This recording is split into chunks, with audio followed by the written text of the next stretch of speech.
प्रभु यीशु के सामर्थ्य नाम में आप सबको जय मसीह की, प्रेज द लॉर्ड। आइए आज के मनन के लिए हम प्रभु के पवित्र वचन को निकालें। मेरे साथ प्रेरितों का काम 13 अध्याय और उसका वचन 3 निकालिएगा। यहाँ इस प्रकार से प्रभु के वचन में लिखा है, तब उन्होंने उपवास और प्रार्थना करके और उन पर हाथ रखकर उन्हें विदा किया। Praise the Lord, hallelujah. परमेश्वर के लोगों, अगर आप इस वचन को पढ़ें तो 13वां अध्याय जो है, प्रेरितों का काम 13 अध्याय, बरनबास और शाऊल का सेवकाई में भेजे जाने के विषय में वर्णन है। काफ़ी समय से ये लोग प्रार्थना में थे, संगति में थे, उपवास की दशा में थे। लेकिन एक बात जो यहाँ पर फोकस की जाती है, जब वो उपवास से प्रार्थना कर रहे थे तो पवित्र आत्मा ने बोलना शुरू किया और कहा कि इन दोनों को अलग करो और जिस काम के लिए मैंने चुना उसके लिए भेज दो। Praise the Lord. कितने दिनों से वो संगति में थे, कितने दिनों से वो वचन की संगति में थे, पर जब वो प्रेयर में थे, उपवास में थे, परमेश्वर के आत्मा ने काम किया। हो सकता है जब इस वचन को मैं पढ़ता हूँ तो हो सकता है आज आप बहुत प्रकार की पीड़ा, समस्या, तकलीफ से होकर गुजर रहे हैं।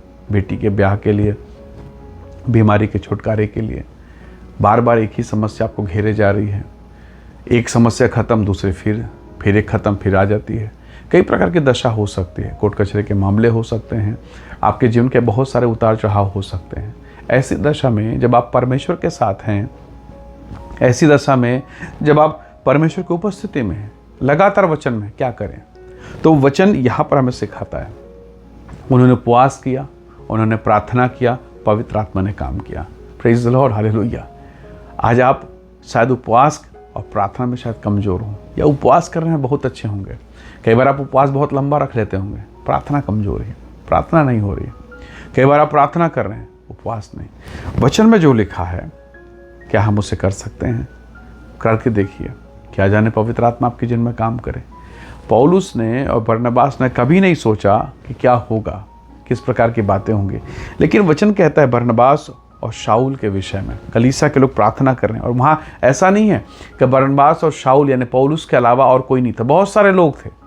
पर जब पूरी कलीसिया प्रार्थना मूवमेंट में, प्रार्थना के उपवास के मूवमेंट में आती है तो पवित्र आत्मा ने काम करना शुरू किया। आपको याद होगा प्रभु यीशु मसीह ने एक बात कहा कि ये दुष्ट आत्माएं बिना उपवास और बिना प्रार्थना किसी और प्रकार से नहीं जा सकती। तो कई बार हम अपने आत्मिक जीवन में उपवास को कमज़ोर कर देते हैं या महत्व नहीं समझते हैं।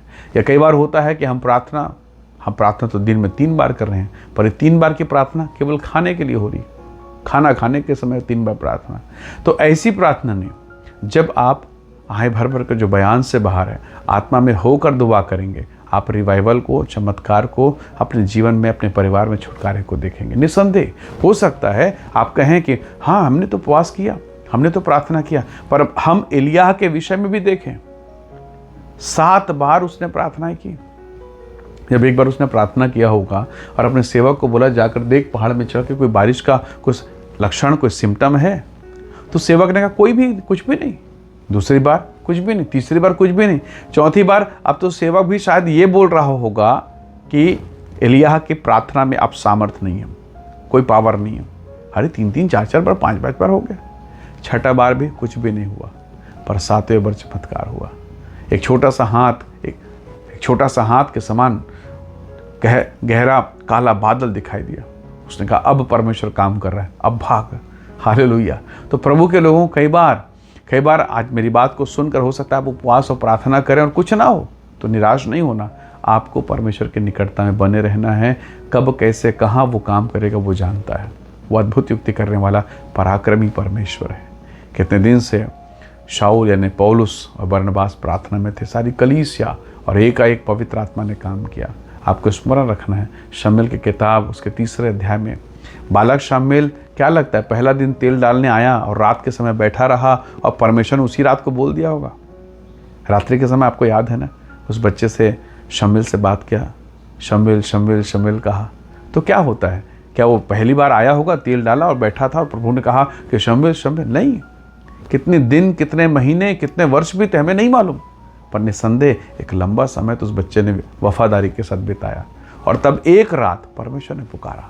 हालेलुया। हो सकता है आज रात्रि के समय आप प्रार्थना में बैठ रहे हैं, हो सकता है आप आंसू बहा रहे हैं, पीड़ाओं के दौर से होकर गुजर रहे हैं और कोई उत्तर नहीं। क्या जाने जिस दिन आपका मन नहीं था कि मुझे नहीं बैठना है, उसी दिन जबरदस्ती बैठ गए और प्रभु ने छुटकारा भेज दिया। कोई नहीं जानता। इसलिए प्रभु के निकटता में बने रहिए।